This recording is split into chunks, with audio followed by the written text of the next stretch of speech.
దేవుని పరిశుద్ధ నామమునకు ఘనత మహిమ ప్రభావములు కలుగును గాక. హల్లెలూయా. మరొకసారి ఈ అనుదిన బైబిల్ ధ్యానములకు మీ అందరినీ మన రక్షకుడు ప్రభు అయిన యేసు క్రీస్తుల వారి పరిశుద్ధ నామంలో ప్రేమతో ఆహ్వానిస్తున్నాను. ప్రియులారా, యేసు క్రీస్తు ప్రభుల వారు లేఖనముల ప్రకారము మన పాపముల నిమిత్తము మరణించి సమాధి చేయబడి తిరిగి లేఖనముల ప్రకారము మూడవ దినమున పునరుత్థానుడుగా సజీవుడుగా తన్ను తాను కనబరుచుకున్నాడు. ఆ క్రీస్తు ప్రభుల వారు పునరుత్థానుడైన తరువాత 40 దినముల వరకు అగుపడచ్చు అనేకమైనటువంటి రుజువులు, దేవుని రాజ్యమును గూర్చినటువంటి ప్రమాణాలను శిష్యులకు తెలియజేస్తూ 40వ దినమున ఆయన ఆరోహణమైపోయాడు. దరిదాపు 11 పర్యాయములు ఆ 40 దినములలో శిష్యులకు అగుపడ్డాడు. ఆ తర్వాత దమస్కుకు వెళ్ళేటువంటి మార్గములో పౌలును దర్శించి ఆయన కూడా క్రీస్తు ప్రభుల వారు కనబడ్డాడు. అయితే ఆయన కనిపించినటువంటి ప్రతి సందర్భంలో ఆయన పలికినటువంటి మాటలు, ఆయన చేసినటువంటి వాగ్దానములు, ఆయన బోధించినటువంటి సత్యములను గురించి మనం ధ్యానిస్తూ ఉన్నాం. మొట్టమొదటిగా ఆ ఆదివారపు దినాన మగ్దలేనే మరియకు క్రీస్తు ప్రభుల వారు కనిపించాడు. రెండవదిగా ఆ మరియతో కూడా ఉన్నటువంటి ఆ యొక్క స్త్రీలు, యోహన్నాయు, యాకోబు తల్లి అయిన మరియ, వారితో కూడా ఉన్న ఇతర స్త్రీలకు ఆయన కనబడ్డాడు. మూడవదిగా సిమోను పేతురుకు, కేఫా అనబడే మన పేతురు గారికి ఆయన కనబడ్డాడు. ఇక 4వదిగా ఈ దినము ధ్యానించుకుందాం. ఆదివారము సాయంకాల సమయమున యెరూషలేమునకు ఆమడ దూరములో ఉన్న ఎమ్మాయి అను గ్రామమునకు వెళ్ళిచ్చినటువంటి 2 శిష్యులకు ఆయన అగుపించాడు. వారితో ఆయన ఏమి సంభాషించాడు, ఏ వర్తమానాన్ని ఆయన వారికి మనకు సిద్ధపరిచాడో ఈ యొక్క లూకా సువార్త 24వ అధ్యాయం 13 నుంచి 35 వరకు ఉన్నటువంటి 32 వరకు ఉన్నటువంటి లేఖన భాగాలు చదువుకుందాం. లూకా సువార్త 24వ అధ్యాయము 13వ వచన ప్రారంభము. ఇదిగో ఆ దినమందే, అనగా ఆదివారపు తెల్లవారుచుండగా అని లూకా సువార్త 24వ అధ్యాయం ప్రారంభించబడింది. ఆదివారము క్రీస్తు ప్రభుల వారు మరణించి శుక్రవారం మరణించాడు. ఆయన శనివారము సమాధిలో ఆయన ఉంచబడ్డాడు. ఆదివారపు దినాన ఈ శిష్యులు, ఆ మగ్దలేని మరియ, మరికొందరు స్త్రీలు అక్కడికి వెళ్ళారు. ఆ దినమందే వారిలో శిష్యులలో ఇద్దరు యెరూషలేమునకు ఆమడ దూరమునున్న ఎమ్మాయి అను గ్రామమునకు వెళ్ళుచు జరిగిన ఈ సంగతులన్నిటిని గూర్చి ఒకరితో ఒకరు సంభాషించుకొనుచుండిరి. వారు సంభాషించుచు ఆలోచించుకొనుచుండగా యేసు తానే దగ్గరకు వచ్చి వారితో కూడా నడిచెను. హల్లెలూయా.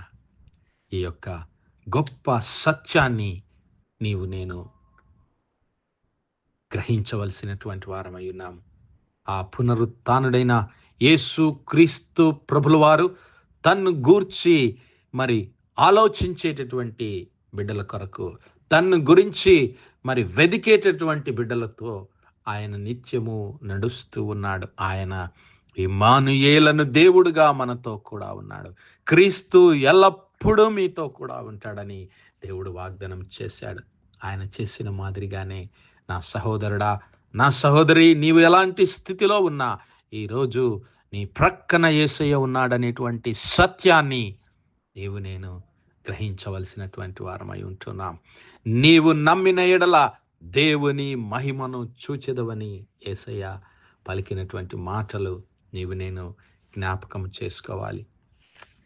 తమ సహోదరుడు చనిపోయినప్పుడు ఆ మార్తా మరియలు ఎంతో దుఃఖంలో ఉన్నప్పుడు క్రీస్తు ప్రభుల వారు పలికినటువంటి లేఖనము మాటలు ఏమిటి అంటే, ఇదిగో మార్త, నీవు నమ్మిన ఎడల, మార్త అంటుంది, అయ్యా నీవు ఇక్కడున్న ఎడల నా తమ్ముడు బ్రతికుండేవాడు అంటే మార్తతో యేసయ్య అన్నాడు, పునరుత్థానమును జీవమును నేనే, నా యందు విశ్వాసముంచువాడు చనిపోయినను తిరిగి బ్రతుకును, బ్రతికి నా యందు విశ్వాసముంచువాడు ఎన్నటికీ చనిపోడని మార్తాతో పలికినటువంటి యేసయ్య తర్వాత మరియతో కూడా అన్నాడు, ఇదిగో నీవు నమ్మిన ఎడల దేవుని మహిమను చూతువని నీతో నేను చెప్పలేదా? ఈరోజు యేసయ్య నీతో కూడా ఉన్నాడు. యేసయ్య నీ పక్షమున ఉన్నాడు. యేసయ్య నీ ప్రక్కనే ఉన్నాడు. హల్లెలూయా. ఆ గొప్ప సత్యాన్ని నీవు గ్రహించగలిగితే ధైర్యంగా మరి ఈ లోకంలో ఉన్నటువంటి ప్రతి పరిస్థితిని నీవు నేను ఎదుర్కొనగలము. ఈ ఇరువురు శిష్యులు యేసుక్రీస్తు ప్రభుల వారి గురించి వారు ఎంతో దుఃఖంతో వేదనతో వారు ఒకరితో ఒకరు మాట్లాడుతూ వారు వెళుతూ ఉంటే ఆయన వారితో కూడా వచ్చి మరి వారితో కూడా ఆయన నడుస్తున్నాడు. అయితే వారు ఆయనను గుర్తుపట్టలేకుండా వారి కన్నులు మూయబడ్డాయి. క్రీస్తు ప్రభువు వారిని గుర్తించేటటువంటి మరి ఆత్మీయ నేత్రాలు మూయబడ్డాయి. ఎందుకంటే ఇలోక సంబంధమైనటువంటి విచారములు, ఇలోక సంబంధమైనటువంటి దుఃఖము, ఇలోక సంబంధమైనటువంటి మరి బాధ, వేదన వారిని కమ్మివేసింది. అయితే ఆయన వారితో కూడా నడుస్తున్నాడు. ఆయన, మీరు నడుచుచు ఒకరితో ఒకరు చెప్పుకునే ఈ మాటలు ఏమిటి అంటే, వారు సంభాషించుకున్న మాటలు కూడా ఆయన విన్నాడు. ఆ క్రీస్తు ప్రభుల వారిని వారు చంపిన విధానము, ఆయనను బాధించిన, హింసించిన, అవమానపరిచిన సంఘటనలన్నింటినీ వారు తలుచుకుంటూ వారి దుఃఖముకులై ఉన్నప్పుడు, ఇదిగో ఆయన, మీరు నడుచుచు ఒకరితో ఒకరు చెప్పుకొనిచున్న ఈ మాటలు ఏమిటి అని అడుగగా వారు దుఃఖముకులై నిలిచిరి. వారు దుఃఖంలో ఉన్నారు. ఎందుకో తెలుసా? ఇదిగో వారిలో ఒక క్లేప అనేటువంటి ఒక అతను అంటున్నాడు, యెరూషలేములో బస చేయుచుండి ఈ దినములలో అక్కడ జరిగిన సంగతులు నీ ఒక్కడవే ఎరుగవా అని ఆయన అడిగాను. ఆయన అవి ఏవి అని వారిని అడగగా వారు నజరేయుడైన యేసుని గూర్చిన సంగతులే. హల్లెలూయా. మరి ఆ ఇరువురు శిష్యులు ఏం సంభాషించుకుంటున్నారు? నజరేయుడైన యేసుక్రీస్తు ప్రభుల వారిని గూర్చిన సంగతులు. మరి అవి ఏమిటి అని వారిని అడిగితే, ఆయన దేవుని ఎదుటను ప్రజలందరి ఎదుటను క్రియలోను వాక్యములోను, హల్లెలూయా, క్రియలోను వాక్యములోను శక్తి గల ప్రవక్త అయి ఉండెను. దేవుని వాక్యమును ప్రకటించడానికి, దేవుని వాక్యము ద్వారా, దేవుని మాటల ద్వారా అద్భుత కార్యాలు జరిగించాడు. ఆయన అనేకులను స్వస్థపరిచాడు, చనిపోయిన వారిని తిరిగి లేపాడు, గ్రుడ్డి వారికి కన్నులు అనుగ్రహించాడు, కుంటి వారికి కాళ్ళు అనుగ్రహించాడు, మరి మూగవారికి మాటలు అనుగ్రహించాడు, చెవిటి వారికి మరి వినికిడిని దయచేశాడు,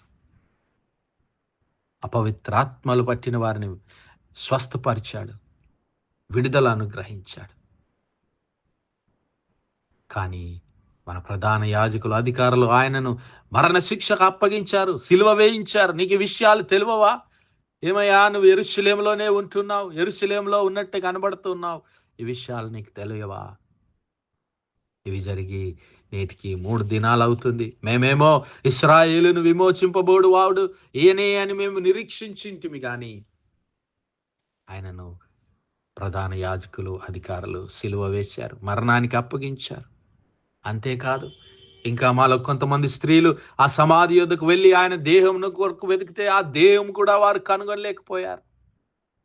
అయితే మరి అక్కడ జరిగిన సంఘటన చూస్తే మాకు ఇంకా ఆశ్చర్యం వేస్తుంది. ఆ స్త్రీలకు ఆ దేవదూతలు కనిపించి ఆయన బ్రతికి ఉన్నాడని మాతో చెప్పి మాకు ఇంకా ఆశ్చర్యాన్ని కలిగిస్తున్నారు. ఈ విషయాలన్నీ నువ్వు ఎరుగవా? ఇదిగో మాతో కూడా ఉన్న వారిలో కొందరు సమాధి యొద్దకు వెళ్ళి ఆ స్త్రీలు చెప్పినట్టు కనుగొనిరి గాని ఆయనను చూడలేదు అని ఆయనతో చెప్పిరి. హల్లెలూయా. పిల్లరా, అంత మటుకు కేవలము పేతురు గారికి మాత్రమే క్రీస్తు ప్రభుల వారు కనిపించాడు. అలాగే మగ్దలేని మరియకు, మరికొందరు స్త్రీలకు ఆయన కనిపించాడు, కానీ మిగతా స్త్రీలకు ఇంకా ఆయన కనిపించలేదు. అందుకే వారు ఆ విషయాలన్నీ మాట్లాడుతూ ఉన్నారు. వారు సందేహంలో ఉండిపోయారు. వారు మరి అనుమానంలో ఉండిపోతూ ఉన్నారు. సందేహం వారి హృదయంలో. ఒకరేమో ఆయన సజీవుడుగా ఉన్నాడు అంటున్నాడు, ఒకరేమో ఆయన కనిపించలేదు అంటున్నారు. మాతో కూడా ఉన్న వారిలో కొందరు సమాధి యొద్దకు వెళ్ళి ఆ స్త్రీలు చెప్పినట్టు కనుగొనిరి గాని ఆయనను చూడలేదని ఆయనతో చెప్పిరి.